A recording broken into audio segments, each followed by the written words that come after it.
Black Maternal Awareness is recognized in April, and here to speak about it is Luann Brown and Trina Burris. Hi, ladies. Thanks so much for coming in. Thank you for having us. All right, let's talk about Black maternal wellness and why it's being recognized this month. So Black maternal health is a real concern right now because of the mortality rates with Black women, probably heightened by Serena Williams and her incident, during her birth. But 700 women a year die in the United States during their pregnancy or shortly after. New York State has numbers through the Maternal Mortality Review Board in 2018. We had 48 moms that passed away. Wow. Most of them were Black. Black women are 3 to 5 times more likely to have a maternal mortality than white women. So it's a real concern. And why is that? There's a lot of factors. Unsurprisingly, it's not related to income or education. They find that Black women who are college educated and have resources still have worse outcomes than white high school graduates. So they've attributed some of it to a factor called weathering, which is the constant racism that Black women experience through their lives. And it just causes a stress level that sometimes can peak with premature labor. Other reasons that they've attributed to is implicit bias that Black women are experiencing. Not that any provider goes into it wanting to do that, but we all have biases. And I think that sometimes that comes out. There's misperceptions about Black women and how they deal with pain. So there's some of that. Some of it's education. Sometimes they're not educated on what the warning signs are they need to be aware of. Yeah.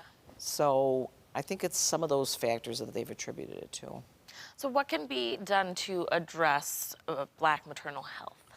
So at United Way, we're obviously very concerned about these statistics. And so a lot of our work is connecting folks like Luann's organization and others in the community to come together in coalitions, to talk about the things that need to be done, that can be done, and how can we partner, get the word out, and start, finding solutions. Luann, can you share with our viewers more about the Buffalo Prenatal-Perinatal Network? Sure, we've been around since 1987, and our primary focus is reduction of low birth weight and infant mortality. We have 2 women's programs, Community Health Worker Program and Healthy Families New York. They both work with parenting and pregnant moms, primarily on the east and west side of Buffalo, primarily African American and Hispanic because of their rates. So we are a home visiting program, which is very important because it's a very different perspective when you go into someone's home. People can tell you whatever they want on the phone, but we actually are in their homes. We see what's in their refrigerator. We see they're sleeping on the floor. So it's a very different concept. So we do a lot of advocacy and education, parenting education, health education, but we also work with social determinants of health. A lot of the moms have housing, which is huge, food, baby basics, and we really need to address those before we can address any health goals because people, you can't think about that kind of stuff until you know where you're sleeping that night. Yeah. So we do that, and we cover them anywhere from 2 to 5 years. We have very good outcomes as far as our initiation into prenatal care and well child visits and immunizations and smoking cessation, big breastfeeding proponents. We're a baby cafe, so moms can drop in and get help with breastfeeding.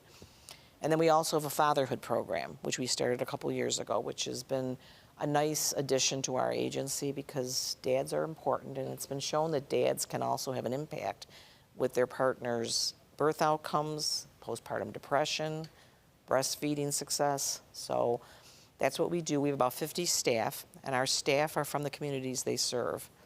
About 10% of our staff are former program participants. Oh, wow. So Yeah. they know exactly what these people are going through. They do. Now, BPPN has partnered with United Way of Erie, Yes. Buffalo County. Can you talk a little bit about you guys and your partnership?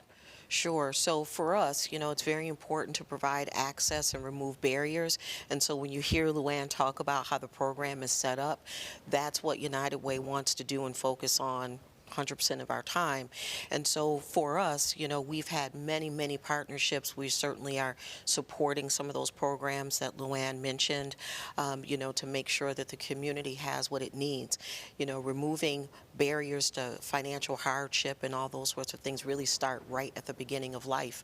And so having healthy birth outcomes for moms and their babies is where it starts. Absolutely. You guys are doing wonderful work in our community, making sure that, pregnancy is a hard thing to manage, right? Especially first-time moms that don't know what to expect and they don't necessarily know signs to look out for and the resources that they have. So you guys are a great navigation tool for that, would you say? Absolutely, absolutely, Yes. absolutely. It's a lot of our moms don't have any support.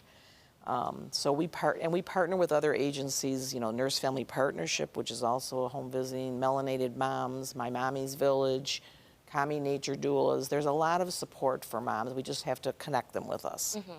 Absolutely. Well, thank you, ladies, for what you're doing for the community. I know personally United Way has done a lot. I helped with a hygiene fundraiser for the women that you take care of. So I think this is an incredible partnership. Do you guys have anything coming up that you'd like to discuss?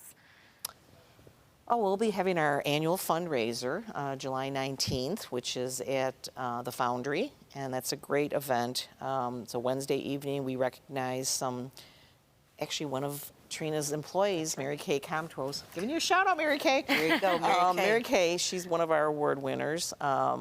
So it's a nice event. We have live auction baskets, but it's our major fundraiser because we're 95% grant funded, so these funds go to things that our grants won't fund. Absolutely. Yes. And for us at the United Way, we are anticipating the release of the new ALICE data in the next week. ALICE is asset limited, income constrained, employed.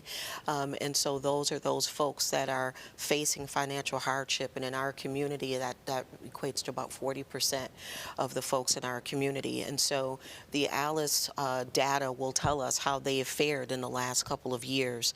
And we will use that, to appoint the things that we will do going forward to try to make a difference and helps bring sustainability to that group in our community. Thank you so much, ladies, for coming in and your work in our community. To learn more about BPPN and United Way of Buffalo and Erie County, you can head over to their websites at bppn.org and uwbec.org.